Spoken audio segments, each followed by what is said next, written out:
here on our show. The NBA legend, Gary Payton. And Gary, thanks so much for coming back on the show. Just anything for you, man. Anything for you. All right, Gary. So obviously, last time you were here, we talked a lot about your career and obviously how that progressed. But we'll talk about some other things now, so people can get to know you as a sports fan a little bit more. Okay. So obviously, on your show, what we've talked about is your love for the 49ers. So they're 5-1 right now. You got to be feeling pretty good about how they're doing. Feeling really well. I'm feeling good, matter of fact, because we didn't really expect to be like this. Everybody didn't know what was going to be from Harbaugh. He comes in, he changes a lot of things. He gives Smith an opportunity to do what he has to do. He doesn't put him in a situation where they fail. He puts him in a situation where he's giving him little outs. Our running game is really helping us very much because on 3rd and 3s is better. Last year we was 3rd and 15, 3rd and 17. And now he has to throw the ball, which we have to, he's not a quarterback like that. And I think that has made him more confident.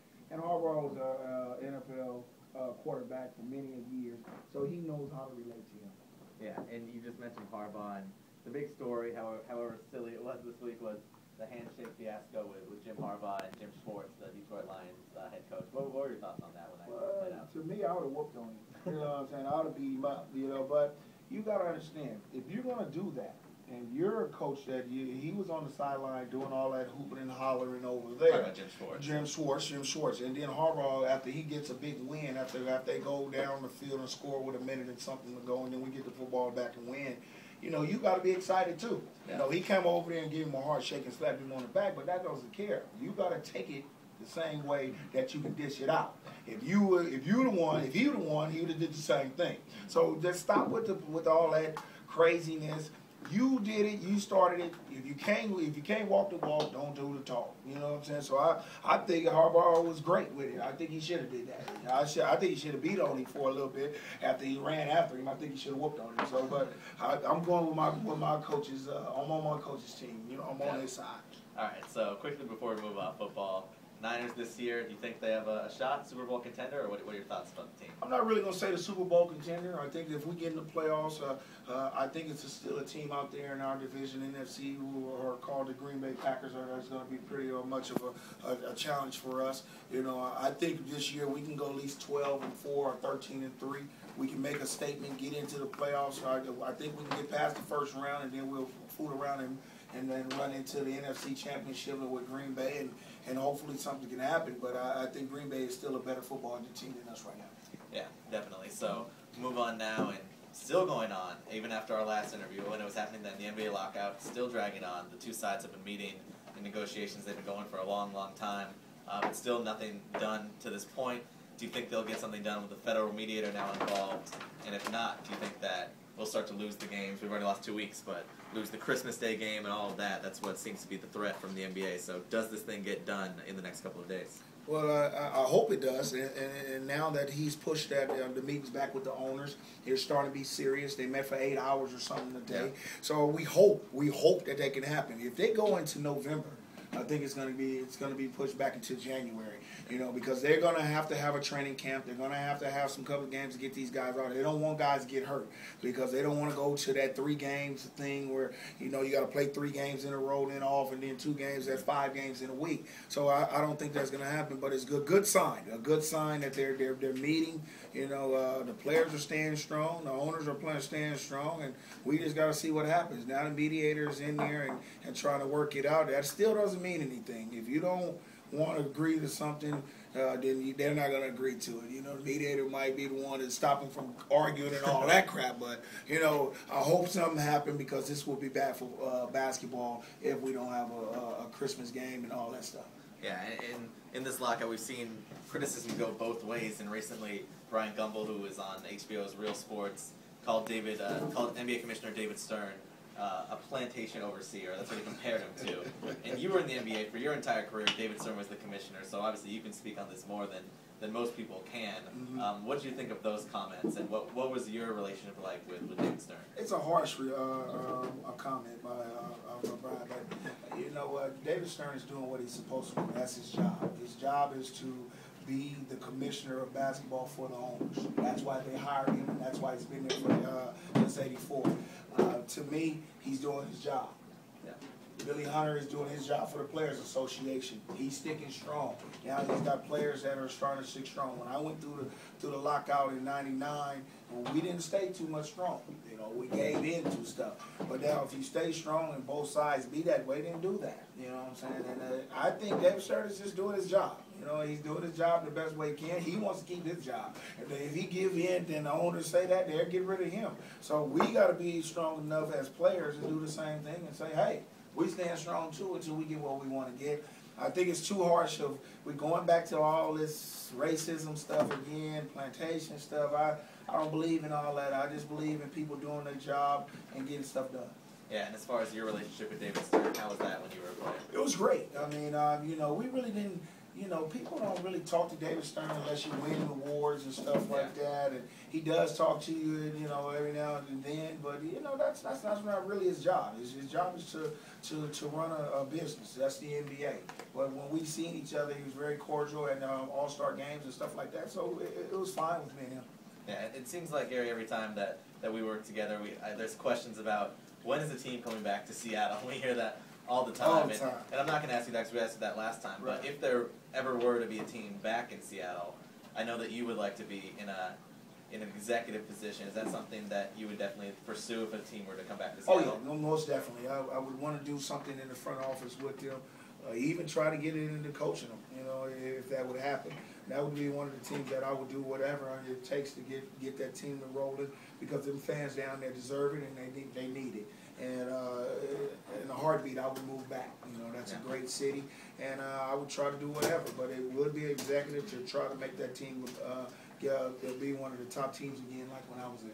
Yeah, and as we move on, still in the NBA, ESPN, we've had a lot of debate about this. They rank LeBron James as the #1 overall player in the NBA, and they had Kobe Bryant all the way down at 7. Mm-hmm. Obviously, they had Dwight Howard at 2. They had Wade in there, Chris Paul, Dirk Nowitzki, all ahead of Kobe Bryant. Mm-hmm. What were your thoughts on that? Do you think LeBron is #1? Do you think Kobe is that far back? Or what are your thoughts on those? Crazy. People, I don't know who did that mock, whatever it was. It was crazy. You know, Chris Paul better than Kobe Bryant. Dwight Howard. No, I don't think so. Kobe Bryant is the #1 player in the world. I mean, Dirk Nowitzki, he won a championship this year. But I still say a guy who you want to have the ball, if we gave a poll right now to 100 people, they'll say, I bet you 90% of the people would say Kobe Bryant, I'll give him the ball anytime to win a basketball game for us. So that's just what people's opinion is. Whoever did that, ESPN, whatever, is crazy. We had call-ins today on the show, and they did same thing. Yeah. They said Kobe Bryant. You know what I'm saying? So I think Kobe Bryant is the best basketball player in the NBA right now. Yeah, I mean, it's hard to argue with the 5 championship rings and all the clutch shots that he's made over the years. But let's transition a little bit to college basketball. You're obviously a pretty big fan of the University of Washington.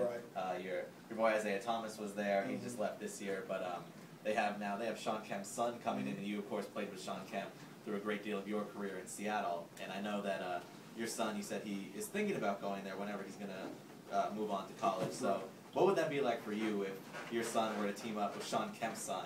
That would be just kind of a full circle moment, don't you think? With Baby Rain Man and Baby Glove, huh? That would be a great moment, great situation. That'll give fans back to see our siblings, our younger ones, and our kids come back and play there, and the dedication to go back to Seattle. I would love to see that. Sean's son is signed there. Mine is in a prep school right now.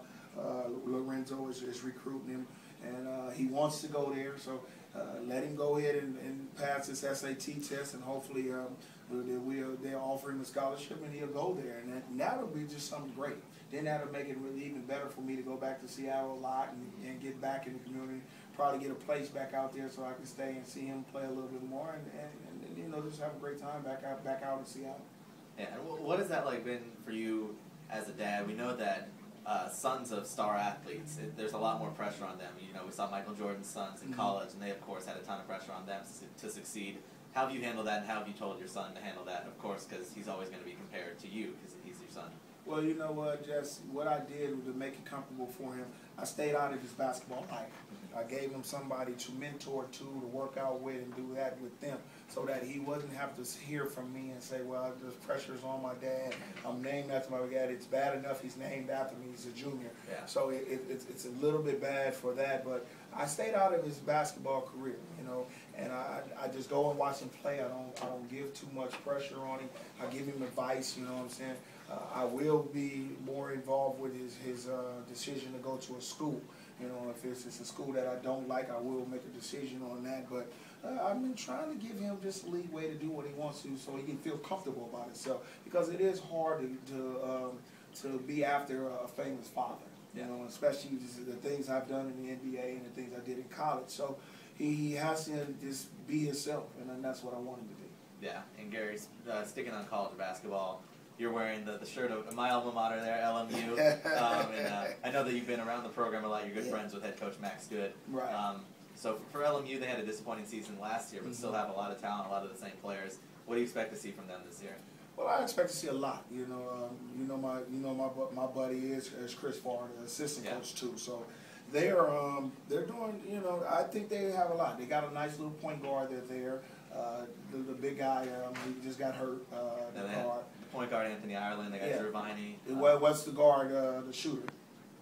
Jared Dubois. Yeah, they're going to be fine. I think they're going to be fine. BYU is coming into their conference this year. I think if they just go out and play, just play like they need to. I've been watching them play all summer. They've been having pickup games and stuff. They've been looking great. Yeah. I said if they stay the way they are now and just play, don't think about nothing else. Get out there, and I think Coach has really understood that now.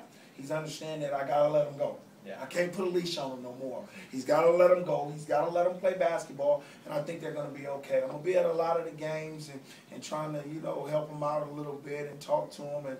And they all been listening to me. I was up there about a week ago, and we all were there when they was doing some pickup games, and I was telling a lot of them what a lot of moves to do, a lot of things to do, and they were feeling, talking about basketball, and they're feeling good about themselves. They just started practice Friday. They've been doing really well. They start their first game here against UCLA. Yeah. So it's gonna be a test for them. So hey, we'll see what happens, and then I hope they win and get back to what they did about 3 years ago. Yeah, two years ago they had their first postseason appearance in 20 years. Right. So hopefully they can get back to that. And obviously, I look forward to seeing you at those games. We'll be there as well. So always love having you on the show here, and just a great honor to interview you here, and a pleasure to have you. Appreciate it. It's a great honor for you to be on my show and doing anything. So, anything that you need, anytime you want me to go on, we'll be at the Loyola Marymount games. You want to do this, we do it again. All right. Well, there you have it. At the LMU games, Gary Payton will be there, and we'll be there too. So, thanks for tuning in. Listen up.